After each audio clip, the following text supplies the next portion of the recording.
WhatsApp Inspirasi Sabda Gereja Kristus Raja Paroki Bajiro.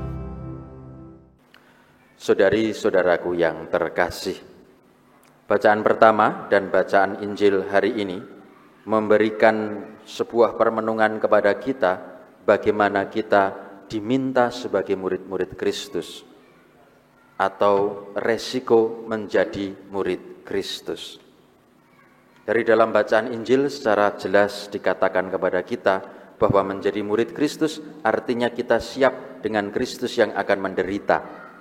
Kalau guru kita saja menderita, maka kalau kita sebagai muridnya, kemudian dia minta untuk juga siap bertahan dalam penderitaan, itu adalah hal yang sudah wajar. Bahkan kemudian ketika ada peristiwa Ibu Zebedeus bersaudara, anaknya Zebedeus, mohon maaf, datang untuk memohon tempat di sisi kanan dan kiri, Tuhan pun juga tidak mengiyakan begitu saja. Orang tua manapun pasti ingin yang terbaik untuk anaknya. Tetapi yang terbaik bagi manusia, menurut manusia, belum tentu itu yang terbaik bagi Allah. Maka Bapak Ibu dan saudara-saudari yang terkasih, menjadi murid Kristus artinya kita harus siap dengan segala macam hal yang kita alami. Bacaan pertama memberikan sebuah awasan. Yeremia disebutkan sudah melakukan semuanya sesuai dengan kehendak Allah. Ia menjadi nabi, mengkritik yang tidak benar, mengingatkan umat. Tapi apa yang ia dapatkan? Cemoohan, bahkan juga ancaman untuk dibunuh. Padahal dia hanya melaksanakan perintah Allah.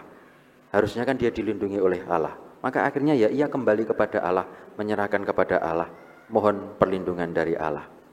Maka menjadi murid Kristus salah satunya juga adalah kita harus siap dengan segala macam resiko. Disingkirkan, kemudian mungkin dipersulit, mungkin ditinggalkan, bahkan mungkin juga lalu dianggap sebagai orang yang tidak berguna. Tetapi ada satu hal yang kemudian meyakinkan kita bahwa menjadi murid Kristus itu sungguh bernilai. Anak-anak zaman sekarang mengatakan worth it. Bahwa menjadi murid Kristus kita sudah disediakan tempat yang selayaknya untuk kita. Meskipun kita tidak tahu pada saatnya nanti, meskipun kita harus berjuang dengan segala macam yang kita alami, tapi yakinlah bahwa ketika kita melakukan semuanya untuk Kristus, Kristus tidak akan tinggal diam untuk kita. Maka mari Bapak Ibu dan saudara-saudari yang terkasih, kita melanjutkan perayaan Ekaristi malam hari ini, seraya mohon kekuatan dan juga mohon rahmat dari Allah, supaya kita selalu melaksanakan tugas-tugas sebagai murid Kristus.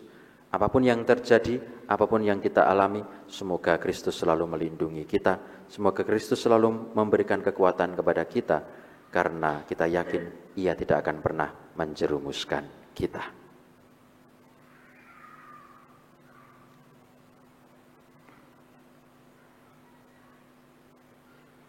Kemuliaan kepada Bapa dan Putera dan Roh Kudus, seperti pada permulaan, sekarang, selalu, dan sepanjang segala abad.